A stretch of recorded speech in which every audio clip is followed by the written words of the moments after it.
presidente. La ley debe de ser un ente en constante cambio. La legislación inmóvil ante el paso del tiempo y la realidad se puede convertir en un instrumento ineficiente. Hace 80 años, el entonces presidente Pascual Ortiz Rubio expidió en el Diario Oficial de la Federación el entonces Código Penal para el Distrito y los Territorios Federales en materia de fuero común y también el Código en materia del fuero federal. Nuestro país desde entonces ya no es el mismo.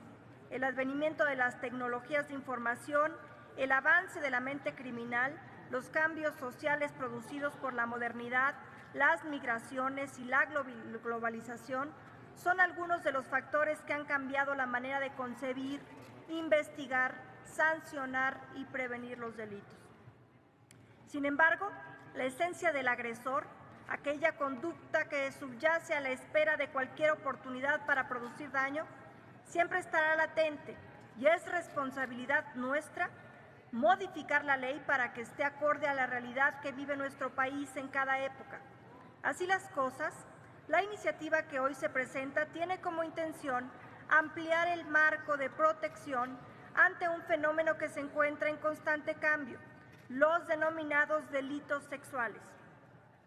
Mucho se ha discutido en esta tribuna, en anteriores legislativas, sobre delitos en materia de trata de personas, pornografía, lenocinio, turismo sexual, violaciones y abusos sexuales de toda índole. Pero se ha dejado de legislar y de discutir una conducta que pareciera insignificante, la corrupción de menores. Y es que este delito, de acuerdo a estudios criminológicos modernos, tiene varias ramificaciones. Una es inducir a un menor de edad a través de engaños, amenazas y coerciones a realizar acciones destinadas a la satisfacción del agresor sin que se obre abuso o violación.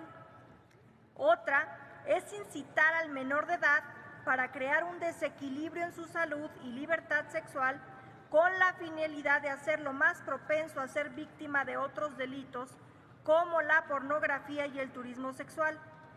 La corrupción de menores afecta a quien no tiene la capacidad de comprender el hecho o de resistirse al mismo, lo que puede considerarse como el primer eslabón de una cadena de delitos de los que será víctima un menor o una persona que no tiene la capacidad de concebir el hecho o de protegerse. Es importante reformar las definiciones de los tipos penales de acuerdo a la realidad contemporánea. De lo contrario, los ministerios públicos y los jueces se encuentran imposibilitados para identificar, investigar y sancionar las conductas que más dañan a quien menos tiene oportunidad de protegerse. Las tecnologías de la información y la ausencia de controles parentales y sociales para que niñas y niños puedan utilizar Internet con seguridad son un nuevo paradigma que nos abre a convocar como país a reformar nuestros ordenamientos legales. También a generar políticas públicas de prevención y combate al crimen que permitan proteger a quienes son más vulnerables, como las niñas y los niños, así como las personas con discapacidad que no tienen la posibilidad de resistirse al acto. México es uno de los países con mayores índices de prevalencia en delitos sexuales cometidos contra menores de edad y contra grupos que poco se presta atención dada la exclusión social en la que viven, como las mujeres con alguna discapacidad intelectual o psicosocial, muchas de ellas recluidas en los hogares e invisibles para la autoridad y para la sociedad.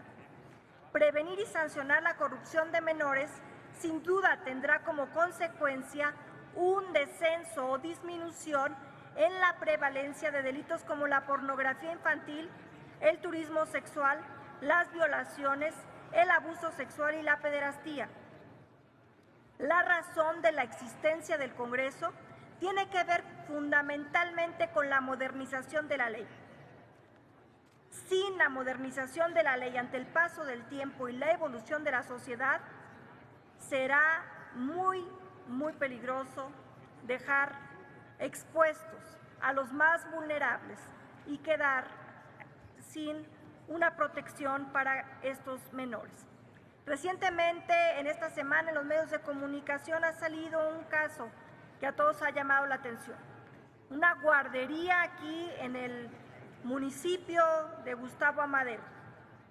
En esa guardería se han denunciado delitos sexuales, bajo un término muy general en el Código Penal Federal, corrupción de menores.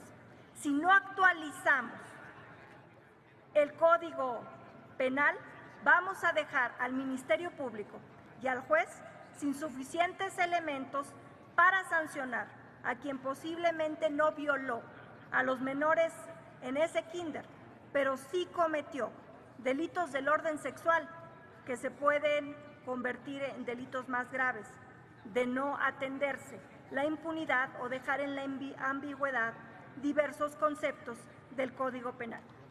Por eso la invitación y dejar sobre la mesa esta iniciativa con proyecto de decreto para modificar el artículo 201 del Código Penal Federal en materia de corrupción de menores. ¿Sería cuánto, presidente? Muchas gracias, senadora.